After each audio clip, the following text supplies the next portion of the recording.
Hello, tonight pala. Tonight is Sunday, October 1, 2023 at nagse-celebrate ang Hong Kong ng National Day. Kaya mayroon silang fireworks display sa Wan Chai after 5 years. Ngayon lang ito mangyayari kaya excited kaming manood. Pero nandito lang kami sa Sai Ying Pun. Kasi hindi kami pwedeng pumunta sa Wan Chai, medyo malayo konti at maraming tao doon. Kasama ko si Amo para manood. Ayun, ang laki ng buwan kasi katatapos lang ng Mid-Autumn Festival.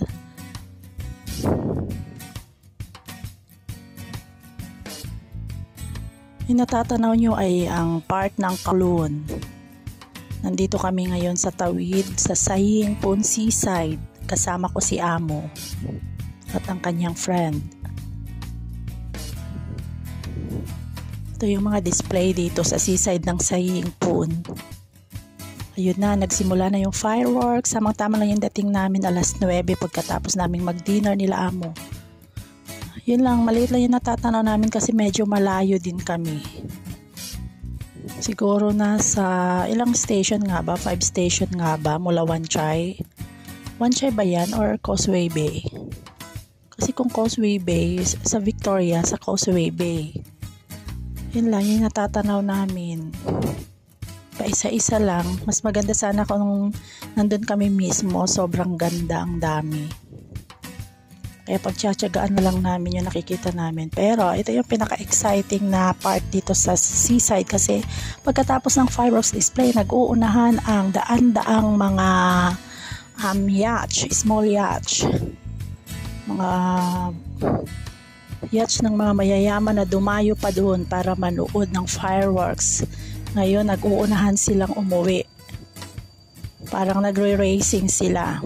Yan, ang gaganda ng mga ilaw. Mga mayayaman dito sa Hong Kong ang nagmamayari ng mga yachts na yan. Excited silang manood kasi after 5 years, ngayon lang ulit mangyayari ang fireworks display ng National Day dahil nga sa nangyaring COVID kaya nahinto yung mga ganitong okasyon na fireworks display every national celebration ng National Day. Ang ganda nilang panuorin, ang daming yacht, ang lakas ng alon. Maabot sa amin dito yung hampas ng alon dahil sa sobrang dami nila. Yan, ang gaganda ng mga ilaw nila. Kaka-excite panuorin. Ayan, pauwi na kami dahil nga bigo kaming makita yung fireworks dahil malayo kami. Okay lang kasi nakapanood naman kami ng maraming yachts na nag-uunahan sa pagpatakbo sa dagat. Ayan yung pinakamataas na building dito sa Hong Kong, ICT building.